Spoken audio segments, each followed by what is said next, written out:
Happy Summerween, everybody. Today we're going to be working on these two amazing DIY projects for Halloween, and this is a collaboration video with my friend Elizabeth666 here on YouTube, as well as a couple of other ladies, and I'll post links to their videos and channels down below in the description box.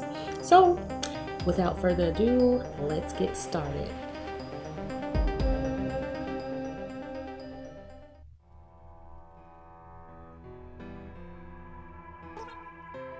Okay, for the first project, what you're gonna need is just a book. I picked this up from the Dollar Tree. Remove the jacket, of course, and we're gonna be using some Waverly chalk paint. I have red and black. We're also gonna be using a chalk crackle medium. I picked that up on clearance from, I think, either Hobby Lobby or Joann's or something. But yeah, you're gonna need some sort of crackle paint. I'm gonna give the book a generous coat of the red crackle because I want that to be the base coat.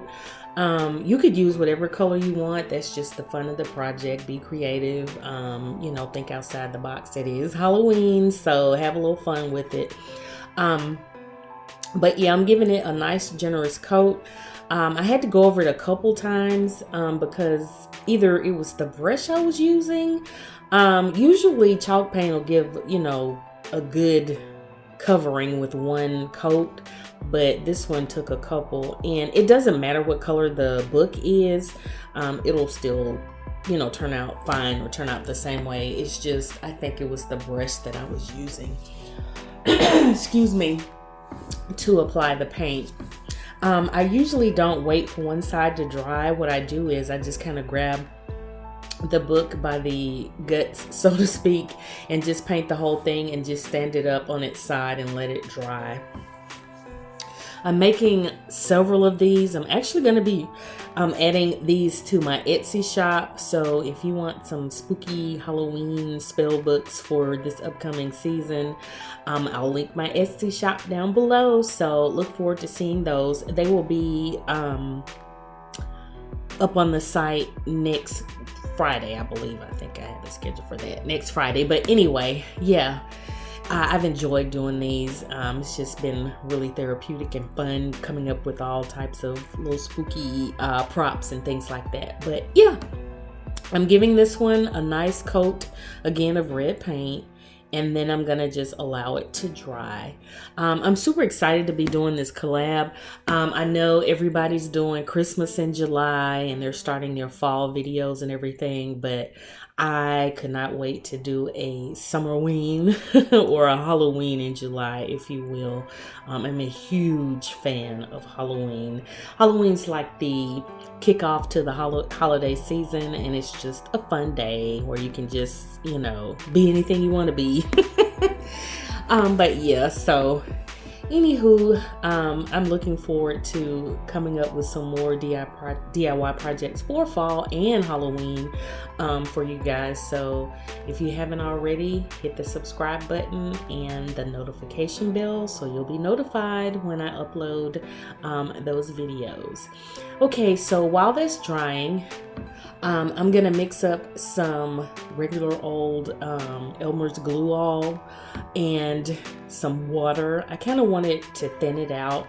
This is something that I did, oh gosh, when my girls were little, and we wanted to create like open wounds or flesh wounds or something. So we used tissue, just regular old Kleenex tissue, and this mixture of glue and water, and made like open flesh wounds or whatever. So my idea with this book was to create sort of a gaping alien wound. I was kind of getting inspired by the movie Alien. So we're gonna create a wound with the tissue and the glue. So I separated the layers of tissue and soaked it in the mixture here, and you want it really wet because you want to be able to mold it and form it. You probably could do something like air dry clay or whatever, but we've always done this. It's just that old school stuff, you know, making things from what you already have. So I'm just kind of squishing it all together, sort of making a glue paper clay, if you will, and just kind of shaping it into a fleshy kind of, you know, infected wound. But anyway, that's my mind when it comes to Halloween. I know a lot of people don't do the over-the-top Halloween. Some people don't celebrate Halloween, but I do. And a lot of times I like to do the over-the-top stuff. I know when my girls were little, they loved it. But I kind of tried to keep some projects, you know, kid-friendly, because everybody, like I said, doesn't do the over-the-top stuff. But, you know, now that it's just me, honey, I'm going all the way. But anyway, I formed one side of the wound, and I'm going to do the same thing with the other side. Just soaking the tissue in the glue and water mixture and just forming it like skin.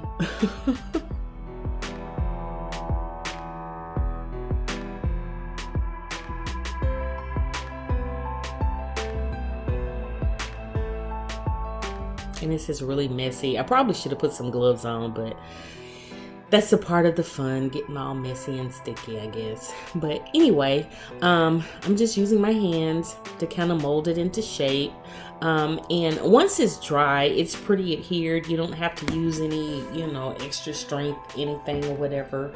Elmer's glue all is pretty strong once it cures and sets, so you don't have to worry about it coming off or anything like that.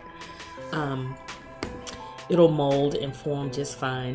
Right here, I'm using the popsicle stick that I mixed everything with to sort of kind of help me make it more fleshy, you know, put little indents and stuff into the clay, the paper clay, whatever you want to call it, honey. But yeah, just to make it look, you know, more realistic or whatever. And you don't have to have a lot of special things to create stuff like this. Like I said, this is just stuff that you have around the house that you can use. I'm pretty sure we have tissue and glue that you can use, or paper towels, if you will. But this was just some regular old Kleenex that I used. So, yep, that is it.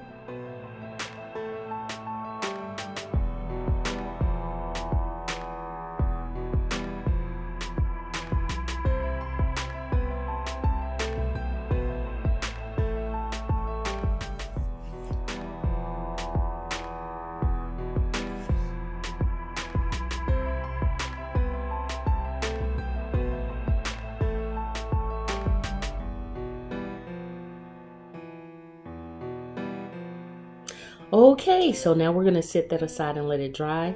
Now, once it's dry, we're going to take a combination of different colors of paint. Here I'm using the red. I'm going to use some black, some brown, sort of beigey color. I think it's hazelnut that I used, in burnt umber for the brown, and then of course ink, and I'm not sure what this red is called by Waverly, but yeah, I'm just using a combination of all of them to try to make it look really yucky and gross. But yeah, and like I said, get creative and just kind of take your time. Once everything is all blended and stuff, it's gonna look really creepy and stuff like that. Right now it's just looking a little busted, if you will, but hey, isn't that the point? So I'm just kind of blending the colors and everything together, and just working it into the paper clay there, or the tissue clay, whatever you want to call it, and just kind of making it look really creepy. Like I said, there's the hazelnut, I think it's hazelnut, that I'm adding to it as well. But again, you could do whatever. You can make a big one, a small one, whatever you want to use as far as creating the opening or the wound, so to speak. But yeah, just have fun with it.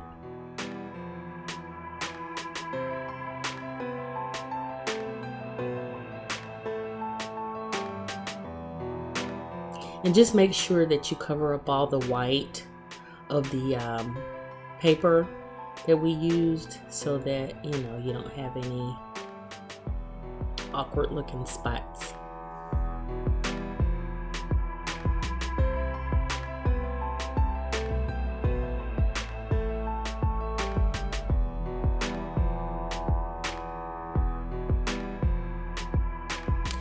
And what I'm gonna do once I get through painting is use some puff paint, some glow in the dark puff paint.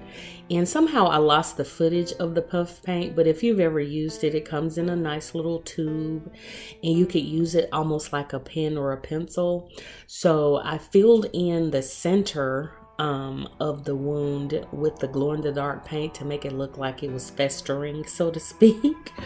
But I will post a link down below to the product that I use and some similar ones if I can't find it online. But they sell it at Joann's, I know, because that's where I got mine. Walmart may have it, but I'm sure you could find any kind of glow in the dark paint in your local craft stores. I know Martha Stewart has some in her line as well. But yeah, I just used puff paint because it's what I had and it was easy to use. If you can't find the puff paint, you can always use just the regular old glow in the dark, like, you know, in the tubes like we have here. But yeah, and use like a fine tip brush or something, because you'll see what I'm gonna do in the next clip. But I'm doing some little touch-up painting right now and just kind of adding some more details to the wound before I use the puff paint. And I hate that I lost that footage. Something was wrong with my SD card, y'all. I apologize. And it didn't upload to my computer for some reason. I lost 2 videos in this DIY. For some reason I had a damaged SD card. But anyway, I've added the lettering, and I got these wooden letters from Joann's on clearance last year, and I just added the words, you know, conjuring and cooking, so it could be like a, you know, witch's cookbook or something. I don't know. So what we're gonna do now is actually add the black chalk paint over everything, because that will activate the crackle effect. This particular crackle paint that I used on the book has to have a coating of a chalk paint on top of it. So once the black chalk paint dries, you'll see the red peeking through and it gives a really nice effect. I'm going over everything, the letters as well, and I'm just going to highlight the letters once everything dries. But I wanted everything to have a dusty, burnt, aged kind of, you know, bloody look, if you will, because like I said, I like over the top stuff. So yeah, that's what we're doing. I'm making sure that I'm getting into the cracks in the crevices of the letters. Again, I got those from Joann's. I got 2 sets of them. They were like $3 after, I want to say it was spring or something last year, and I knew that I could use them. They're a little weird. They all came in the same set, but some of the letters were bigger than others, and they were all lowercase because I bought the uppercase ones as well. So they're just weird, but it adds to the effect of the book, so it didn't bother me any. But I adhered them down with super glue. So any kind of, you know, strong adhesive glue will work. You could use E6000 or whatever. I just didn't feel like, you know, finding it, and I had the super glue on hand and it worked just fine. So, yep. And you can kind of see the chalk paint is drying as I'm doing this, and it's starting to crack a little bit. I love this. I am so in love with this little effect that's going on. And make sure that you get the edges and things like that of the book. Don't leave those out. And again, I'm grabbing it by the guts, and I'm gonna give it a nice coat all over. And you can see this is taking a lot better than that first time when I used the red paint. Okay.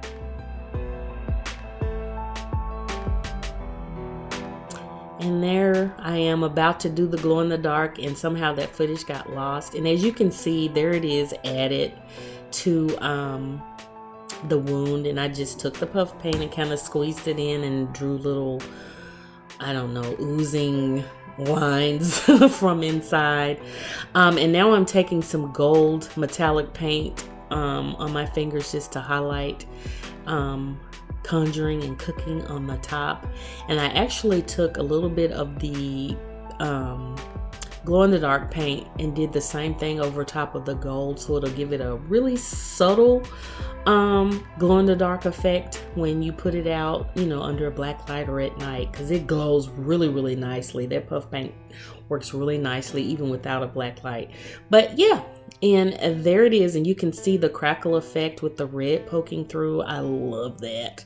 But yeah, so anywho, here it is all styled up in my dining room. I made a couple more, and like I said, they'll be up on my Etsy shop, or in my Etsy shop, next Friday. And I'm gonna be doing videos showing how I made the books, the other books in this little video clip. But I love how this looks. I love this. I wanted that old vintage macabre look, and I really achieved it. And you can actually see it kind of glowing there. Okay, let's move on to the second project. We're going to be making a tray, a serving tray, which will be food safe. You're going to need one of these round wooden discs. I picked that up at my local Dollar Tree, and it's one of those that have items that are $5 or less as well, you know, the $5 section that they have in some of the stores. So anyway, I picked up a couple of those when I was in there the last time. You're gonna need a spooky image. I just chose that skeleton who looks like he was salivating and we're gonna cut him out. I have 2 drawer pulls. I actually bought a box of those from a thrift store. Someone didn't use them or whatever and donated them. So I have a whole box full. Right here, I'm gonna trace around the base of the drawer pull so I'll know where to drill my pilot holes. So when I screw in the bottom, or the screws from the bottom, I'll know where to drill my pilot holes, like I said. But yeah, so here we go. We're gonna drill the holes because I want to do all this before I actually put the wood treatment on it. We're going to be using dishwasher safe Mod Podge to apply the picture, and then we're going to be using butcher block oil to actually seal the wood and make it food safe. So I'll have a link posted to the products that I use down below. The dishwasher Mod Podge is kind of hard to find in stores now. You'd have to order it online because I had to order mine. You might get lucky in your area, but I know in mine it's hard to find. But once it cures, it is dishwasher safe and food safe now. You wouldn't put this cutting board in the dishwasher, but I wanted it to be food safe because I plan on using it. So that's why I chose those 2 mediums. You can stain it if you don't want to put food on it and just use it as a tray, like for beverages or whatever. But use regular stain if you want to. Right here, we're gonna cut out Mr. Bones here, and there he is cut out. And now we're gonna apply him with the dishwasher safe Mod Podge. And I'm just trying to find the right position between the holes. And we're gonna adhere him down, and I'm giving it a generous coat, or the picture a generous coat. What I wish I had done in hindsight was add a little Mod Podge to the center of the tray where the picture was going, but it still worked out in the end. What I didn't want it, I can't even talk. What I didn't want it to do was actually ooze and be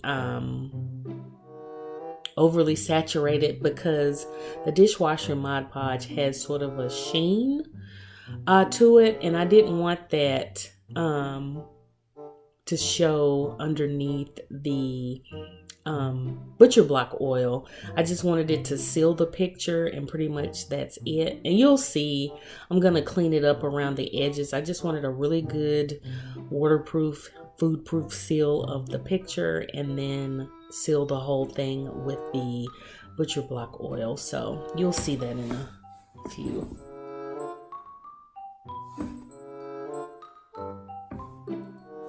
And I love this image. I just Googled it. And like I said, and I did free Google images or whatever, but you should be okay as long as you're not trying to sell these or whatever. But yeah, pick any image that you want. I just wanted a skeleton, and he just popped up, and I thought it would be perfect for this tray because it's like he's again salivating. I enlarged it because it was a little small in my computer, and then printed it out on just regular copy paper and cut it out. And so now I'm going to use my fingers to kind of smooth out any air bubbles that may occur underneath. And sometimes when using any kind of Mod Podge, you'll get bubbles when you're applying like images and stuff to other things. So just take your finger and just kind of smooth it out. I'm going to use like a sharp pen and poke out, poke a hole and let all the air kind of come out from underneath. And then we're done. There we go. And then it doesn't take long to dry at all. And right here, like I said earlier, I'm just cleaning up the edges because I didn't want it to be all shiny underneath the butcher block oil.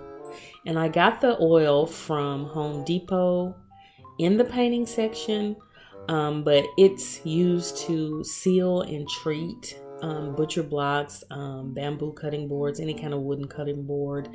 And once it seals, or dries, it seals it and makes it food safe. Now here I'm using these little, I'm gonna cut it apart, the brain teaser with the wooden blocks that you get from Dollar Tree. I love the color of the blocks, so I'm going to use the lighter color ones, and they're already sealed and treated or whatever, and I'm going to use these as feet or risers for the tray. And I'm pretty sure I'll be using them or the rest of them for other projects, but I wanted the lighter color because I felt like it matched the tray really well. And we're going to apply those to the bottom. I'm just going to use the Mod Podge bottle to kind of elevate things because I didn't want to lay it face down until it was completely dry. And what I used to adhere the feet were some super glue, and to speed things along, I used a little hot glue.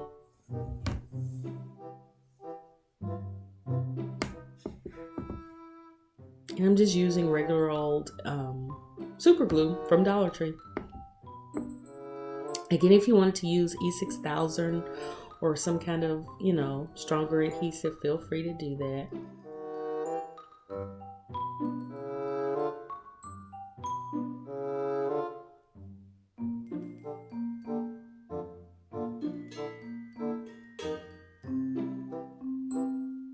This was a super easy and fun project to make. And I'm also going to have trays like this on my site. It may not be the same image, but I will have more trays on my Etsy.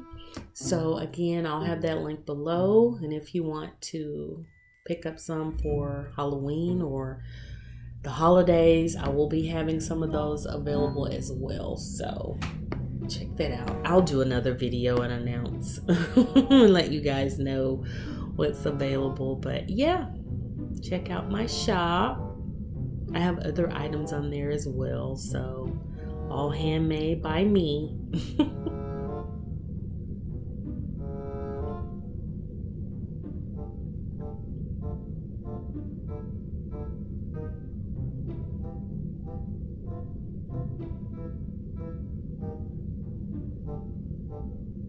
Okie dokie.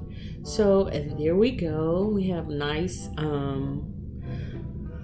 feet attached, so to speak, and there. I love this. I really, really love this. Now we're gonna attach the handles, or the drawer pull handles. And this is how you get creative.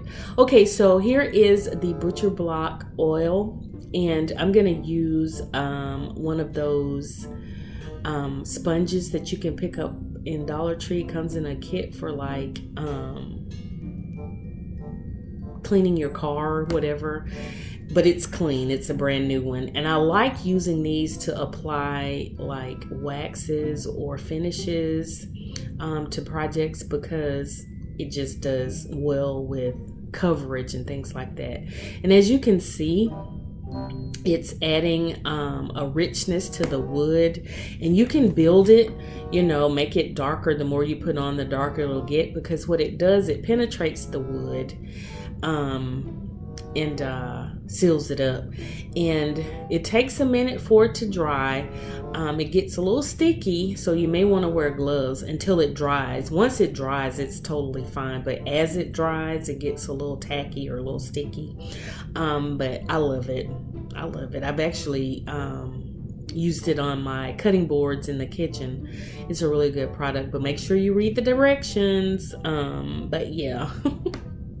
Again, it'll be linked below.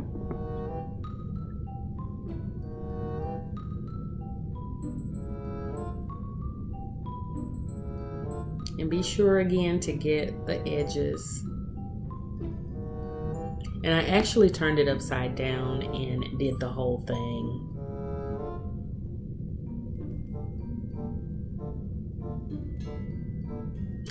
And I wanted to, like I said earlier in the video, I wanted to do all this before I added the handles to the tray. I know I made the mistake of saying we're gonna apply them before, but no, we're gonna do this after, because I wanted it to be really sealed up nicely.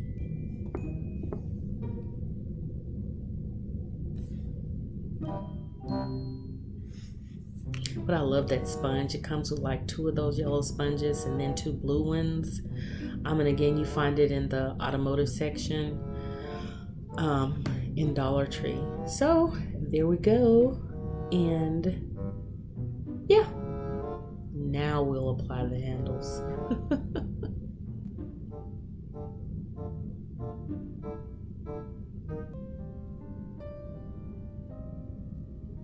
Just make sure to let everything dry completely, and here we are.